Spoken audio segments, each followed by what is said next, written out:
Hi, my name is Agnes Bumbita, 25 years old. I am single from Zone 9 Manpower San City, Camarines Sur. Do you have kids? None. What about boyfriend or live-in partner? Boyfriend. Okay. Who will you support if you work abroad?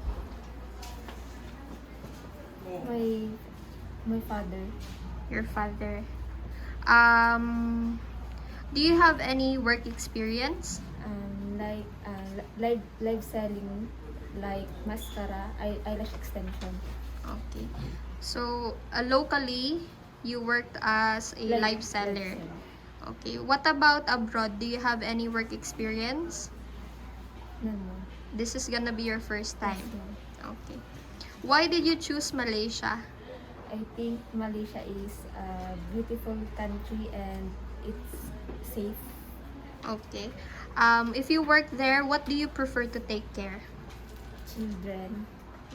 Do you have long patience with small Yes, children? ma'am. Okay. Are you willing to play with them? Yes, ma'am. Okay. Um, do you have experience in taking care of small pets or pets? Yes, ma'am. So it means you are willing to work to an employer who has pet inside the house? Yes, ma'am. Okay. You don't have any allergy. None. With food, do you have any allergy? None.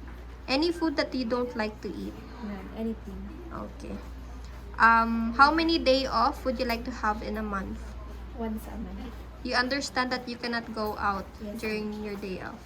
With your cell phone, you understand as well that you cannot use this during working hours. Yes. Okay. How long do you plan to work in Malaysia? 2 years. Okay, 2 years. Yes. Are you willing to extend if in case the employer Yes. asks you to do so? Yes, ma'am. Okay.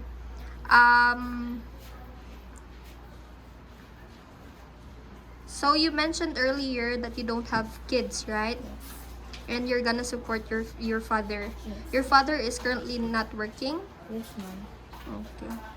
So he is your inspiration why you want to work abroad. Yes, ma'am. Okay. Lastly, can you tell me what is your dream for yourself? To better future, to have a better future. To have a better future. Yeah. Okay. Well, that's it for our interview today. Thank you so much for your time. Thank you, ma'am.